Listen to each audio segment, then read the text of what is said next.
চিন্তা করা যায়, হ্যাঁ?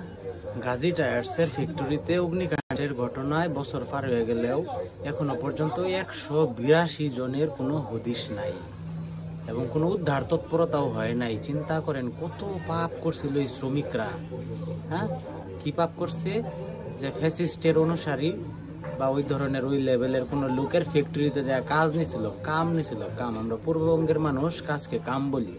কাম নিছিল, ওই কাম করে জীবিকা নির্বাহ করে খাইতো। তো তারা পুরা তো মরছেই, তাদের কোনো খোঁজ খবরই কেউ নিছে না এখন পর্যন্ত, বা 182 জনের কোনো হদিশ নাই।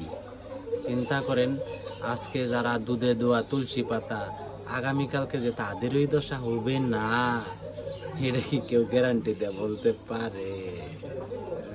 চিন্তা করে 182 জন যাদের কোনো সন্ধান এখনো মিলেনি বা কোনো ধরনের উদ্ধার তৎপরতা করা হয়নি। ধরেন আপনি অথবা আমি বা আমাদের ফ্যামিলি বা আপনার ফ্যামিলির কেউ এরকম দুর্ঘটনায়, যেটা মবসৃষ্ট দুর্ঘটনায় মারা গেছে, তাদের কোনো উদ্ধার করার নাম নাই বা তাদের সন্ধান কেউ জানে না এখনো পর্যন্ত। কয়লা যে হয়েছে পুইরা অঙ্গার, কতটুকু কয়লা হয়েছে, কয় ছটা, কয় গ্রাম, এটাও পরিমাপ হয় নাই এখনো। কি রহস্যময় পৃথিবী!